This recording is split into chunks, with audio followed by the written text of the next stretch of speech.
السلام علیکم ناظرین، میرا نام ہے ہارون اعجاز۔ امید کرتا ہوں کہ آپ سب خیریت سے ہوں گے۔ آج کے اس سیشن کے اندر میں آپ کو انڈین انٹیلیجنس ایجنسی یعنی را ریسرچ اینڈ انالیسس ونگ کا ایک اسپیشل یونٹ ہے اس کے حوالے سے بتاؤں گا۔ اس اسپیشل یونٹ کا نام ہے میورکس۔ ناظرین، اسپیشل گروپ کو میورکس بھی کہتے ہیں، اس کو 22 SF بھی کہتے ہیں، اس کو 4 وکاس بھی کہتے ہیں۔ اس یونٹ کے اندر انڈین آرمی کے مختلف ڈپارٹمنٹ سے بہت ہی ہنرمند افراد کو سلیکٹ کیا جاتا ہے، پھر جن کو ٹریننگ کے لیے اسرائیل بھیجا جاتا ہے اور CIA جن کی ٹریننگ کرتی ہے۔ خاص کر اس گروپ کی ٹریننگ اسرائیل میں کی جاتی ہے۔ اسرائیل کی جو موساد ہے میورکس کو مکمل طور پہ ٹریننگ دیتی ہے۔ ٹریننگ دینے کے بعد ان کو پھر واپس انڈیا بھیجا جاتا ہے۔ یہ یونٹ 1981 کے اندر ایک پروجیکٹ کے تحت بنایا گیا تھا، جس پروجیکٹ کا نام ہے پروجیکٹ سن رے، یعنی یہ انڈیا کا ایک پروجیکٹ تھا۔ اس پروجیکٹ کے تحت اس یونٹ کو تشکیل دیا گیا تھا، جس یونٹ کو میورکس کہتے ہیں۔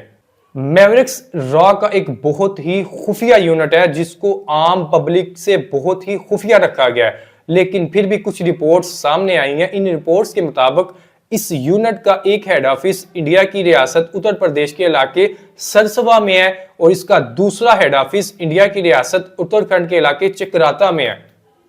انڈین را کا سب سے خطرناک یونٹ میورکس ہے، اور انڈیا سے باہر جب بھی کوئی بہت بڑے لیول کا مشن کرنا ہوتا ہے، آپریشن کرنا ہوتا ہے، تو میورکس سے ہی اس آپریشن کو لانچ کیا جاتا ہے۔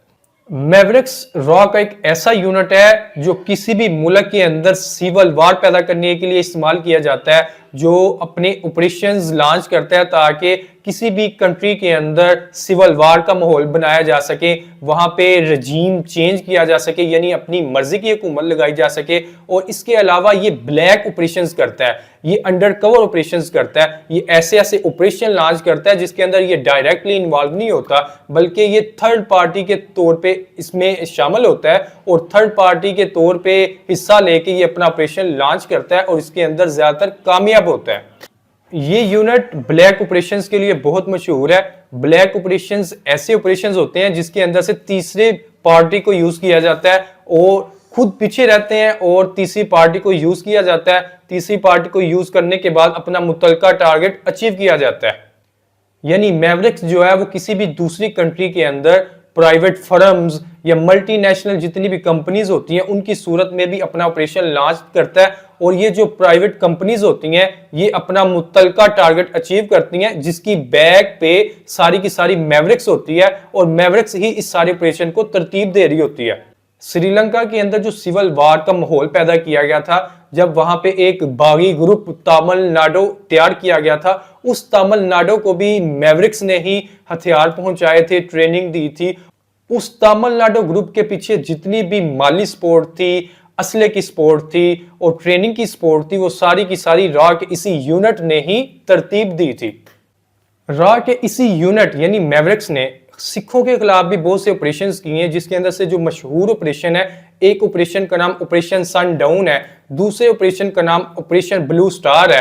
یعنی یہ سکھوں کے خلاف بھی بہت زیادہ آپریشنز، بہت زیادہ کاروائیاں کرتے آئے ہیں۔ یہ وہی میورکس ہے جس نے پاکستان کے کوہوٹا ریسرچ لیبارٹری پہ حملے کی پلاننگ کی تھی۔ ان آپریشنز کے علاوہ بھی میورکس کی ایک بہت لمبی چوڑی لسٹ ہے۔ ناظرین، اس یونٹ کے پاس ایک تو بہت زیادہ ہائی ٹیکنالوجی ہوتی ہے، یعنی انڈین گورنمنٹ نے اس کو بہت زیادہ ٹیکنالوجی پرووائڈ کی ہوئی ہے۔ اس کے علاوہ ان کا بجٹ، جو مالی بجٹ ہے، وہ بھی بہت زیادہ ہوتا ہے، اور وہ بھی خفیہ ہوتا ہے۔ اور اس یونٹ کو سپورٹ کرنے کے اندر اسرائیل کی موساد سب سے آگے ہے، یعنی اس یونٹ کی جتنی بھی ٹریننگ ہے وہ موساد کے انڈر کی جاتی ہے۔ ناظرین، یہ تھا انڈین را کا ایک بہت ہی اسپیشل یونٹ، جس کو قاتل یونٹ بھی کہا جاتا ہے، جس کی انفارمیشن میں نے آپ کے سامنے رکھ دی ہے۔ اس یونٹ کو میورکس بھی کہتے ہیں، 4 وکاس بھی کہتے ہیں، 22 SF بھی کہتے ہیں، اور اس کو انڈین را کا اسپیشل یونٹ بھی کہتے ہیں۔ تھینک یو، اللہ حافظ، پاکستان زندہ باد۔